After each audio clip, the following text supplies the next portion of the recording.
What's up mga idol? Good morning. Sa pagpalang araw po sa inyo. Today is holiday, no mga idol. So, Heroes Day celebration ngayon mga lods. But anyway, by the way, congratulations pala sa lahat ng mga nanalo po kahapon sa Arniquido Tunggalian ng Lakas Arnis Tournament sa City Mall Boulevard, Rojas City, no? Under sa Arniquido kay GM Balakyo, no? Headquarters po ng Arniquido is Punta Tabok mga idol, Rojas City. Pero nandito po tayo ngayon mga lods sa school. Kahit po holiday, nandito po tayo sa school. At ano bang gagawin natin dito ngayon dahil holiday, ano? Of course, preparation po for tomorrow, bukas po, no? Para bukas. Alam nyo ba mga lodi, ano bang mayroon bukas? Balik eskwela na naman po mga idol, ano?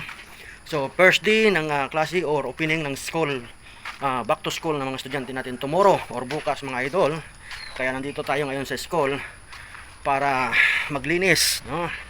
Bilang janitor ng eskwelahang ito, tayo po'y maglilinis mga idol. So dahil umuulan ngayon mga lods, ang ginagawa ko po ay nag-iikot po ako. Chine-check ko po yung mga tangke ng mga lodi at binubuksan dito kasi mayroon po tayong ulan.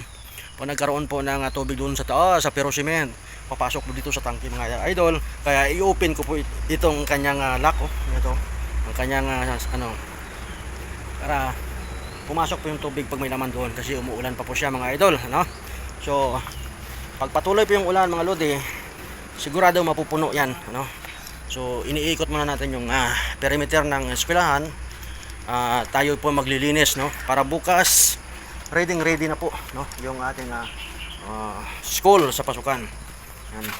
Kita yung mga lodi, no? So punta po tayo dito, no? Nag-against the light po tayo mga idol. So of course wala po tayong cameraman dyan yan. Hawak-hawak lang muna tayo ng cellphone mga idol kasi wala po tayong cameraman, ano? O wala po tayong handle sa ating cellphone mga lods. So dito mga lodi, ito ang area po ng mga teachers. Yan, malinis na po yung area na iba, pero yung iba kalat pa rin. So yan po yung ating lilinisin mga idol, ngayon. So ayan, musta po kayo? Good morning. So holiday ngayon, pero bukas busy naman po yung ating mga magulang, no, sa paghatid sundo ng mga kabataan dito sa school mga idol kasi pasukan na bukas, no?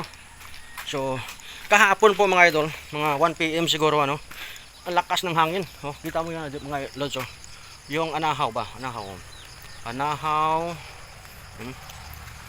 Naglaglagan po yung mga mga idol, naglaglagan yung mga dahon, lakas mga lodi. So yan, naglaglagan yung mga dahon sa sobrang lakas po ng hangin kahapon. Mayroon pong ipo-ipo mga idol yung hangin, ano? So naglaglagan po yung yung mga dahon. Yan, mga idol. So ayan ang ating gagawin ngayon. Papakita ko po sa inyo kung anong ginawa ng ipo-ipo kahapon mga idol. Ito.